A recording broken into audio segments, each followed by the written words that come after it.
So we did our cultural scrapbook on deafness by Emma Kiefer, Brooklyn Rudd, and Shelby Merce.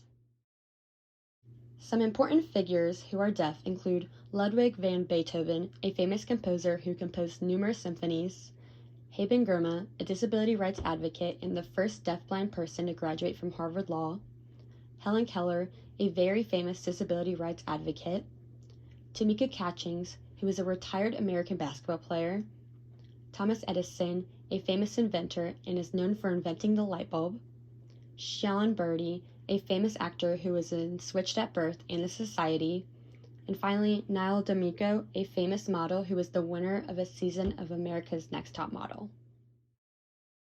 Some holidays and major events are International Week of the Deaf, which is the full last week of September, Deaf History Month, which is in April, National Deaf LGBTQ Awareness Week, which is April 4th through 10th, National ASL Day, which is April 15th, National Cochlear Implant Day, which is February 25th, and Hearing Prevention Week, which is March 1st through March 7th.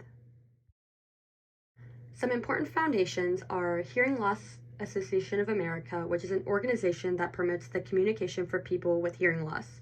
Their motto is open the world of communication to people with hearing loss by providing information, education, support, and advocacy. Hearing Health Foundation is an organization that promotes the research of finding, treatment, and prevention of deafness with their motto, prevent and cure hearing loss and tinnitus through groundbreaking research and promote hearing health. Global Foundation for Children with Hearing Loss, created in 2008 to help children in Southeast Asia, is now focused on the entire globe due to lack of hearing aids and lack of awareness about hearing loss in children. National Association of the Deaf has their mission, preserve, protect, and promote the civil, human, and linguistic rights of deaf, deafblind, deaf-disabled, hard of hearing, and late deafened people in the United States of America.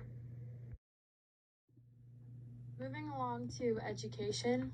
Deaf education is the education of students with any degree of hearing loss or deafness. This may involve, but does not always, include individually planned and systemically monitored teaching methods, adaptive materials, accessible settings and interventions designed to help these students achieve a higher level of self-sufficiency and success in the school and community. In many cases, these type of adaptations include appropriate communication techniques, appropriate classroom accommodations, supportive technologies, and tutoring. Deaf children are entitled to free and appropriate education in public schools. However, some deaf children benefit from and or prefer specialized schools for the deaf. On the top right-hand corner, you can see the Ohio School for the Deaf. Their mission statement is that every student will achieve every day. And I think that this just stands for what they believe in, and it just has those specific learning opportunities that maybe a public school wouldn't be best equipped for. So that's for the education. And then for the helpful aids, is pretty much self-explanatory. Hearing aids, obviously. There's certain little devices that can connect to smoke detectors in your house, in your phone, and other sorts of things. You can pick whichever ones you want, and they're all customizable, but it's like a little pager button, and it'll light up and vibrate when you get like a message or a phone call, or if your smoke detector goes off. And in the bottom right, speaking of smoke detectors, that is like a vibration that's connected to a smoke detector that you put right by your bed.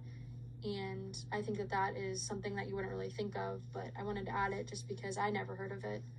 The top right-hand corner is a cute little kid with his cute little hearing aid. And then you have the app that just teaches you how to do sign language, and this is accessible for family members that maybe don't get the education that their child does when they're learning sign language. And also just for adults that want to learn sign language and be able to speak to others that are deaf. And I think that this is really interesting, especially in my career choice. Something I might have to look into is learning basic sign language. So when I do have a patient that is deaf, I'm best able to equip them and give them the support and care that they need and deserve. So that is what we have for the helpful aids. There's many of different types of aids that you can use when you're deaf.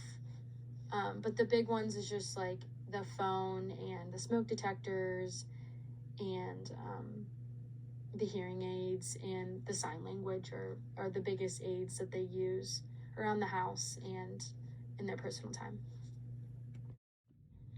Some important considerations to make about the deaf community is that the deaf community is a diverse community with many variations on how one becomes deaf. There are different ways one becomes deaf, variations on hearing level, age of onset, educational background, communication methods, and cultural identity. The term deaf with a lowercase d is used when referring to the audiological condition of not hearing, whereas the uppercase deaf is used when referring to a particular group of deaf people who share a language and a culture. Hard of hearing can be used when describing a person with mild to moderate hearing loss, or a deaf person who does not have any cultural affiliation with the deaf community. Terms such as deaf mute, hearing impaired, and deaf and dumb are not acceptable terms when describing someone of the deaf community. Deaf and hard of hearing people have the right to choose what they prefer to be called, and they have decided that they prefer the terms deaf with a lowercase d, deaf with an uppercase d, and hard of hearing. Deaf and dumb has a negative connotation towards the deaf and hard of hearing people. Mute means silent or without a voice, and this is inaccurate to those who are deaf as they have a voice and have functioning vocal cords. Some important history is that spoken language is often considered superior to signed language, and deaf and hard of hearing advocates have worked to reverse stigma against gestural communication. There are many historical anniversaries that are important to the deaf and hard of hearing communities. In 1817, the American School for the Deaf was founded, being the first school for deaf and hard of hearing students. In 1864, Gallaudet University was chartered by Abraham Lincoln as a grammar school for the deaf and blind students, and in 1988, their first president, who was deaf, was appointed to the university after students led a protest demanding a deaf president now.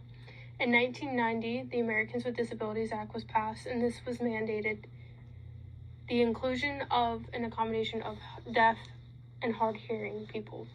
In 2006, National Deaf History Month was celebrated for the very first time, and the United Nations adopted the Convention of the Rights of Persons with Disabilities, which encouraged a global movement to accept people with disabilities as full and equal members of society.